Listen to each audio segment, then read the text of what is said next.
এক গভীর সবুজ জঙ্গলে থাকত এক রূপসী সাপ। তার গায়ে ছিল রূপোর মতো চকচকে আঁশ, আর মাথার পেছন থেকে নেমে আসা ছিল লম্বা সুন্দর চুলের মতো ঝিলমিল ঝুঁটি। সবাই তাকে ডাকত চুলওয়ালা রূপসী সাপ। সে খুব শান্ত, বুদ্ধিমান আর কারো ক্ষতি করত না। ওই জঙ্গলেই থাকত এক দুষ্টু ঈগল। সে ছিল ভীষণ অহংকারী। আকাশে উড়তে উড়তে এসে নিজের পশুদের ভয় দেখাতো, খাবার কেড়ে নিত আর মিথ্যা কথা বলে সবার মধ্যে ঝগড়া লাগাতো।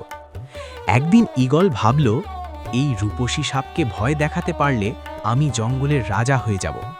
সে আকাশ থেকে নেমে এসে চিৎকার করে বলল, ওই সাপ, সবাইকে বিষ খাইয়ে মারছিস তুই, তোকে জঙ্গল থেকে তাড়াতে হবে। কিছু পশু ভয় পেয়ে গেল, কিন্তু রূপসী সাপ শান্তভাবে বলল, ভয় পেও না, সত্য কখনো লুকোনো থাকে না। রূপসী সাপ একটা বুদ্ধি করল। সে সবাইকে ডাকল বড় গাছের নিচে। তারপর নিজের মাথার ঝুঁটি নেড়ে বলল, যদি আমি দুষ্টু হই তাহলে আমার ঝুঁটি কালো হয়ে যাবে।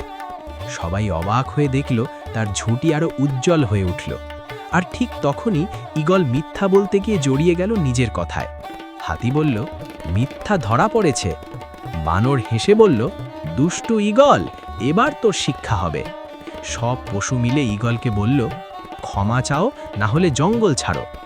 লজ্জায় ঈগল মাথা নিচু করে বলল, আমি ভুল করেছি, ক্ষমা চাই। রূপসী সাপ মুচকি হেসে বলল, ক্ষমা করাই আসল শক্তি।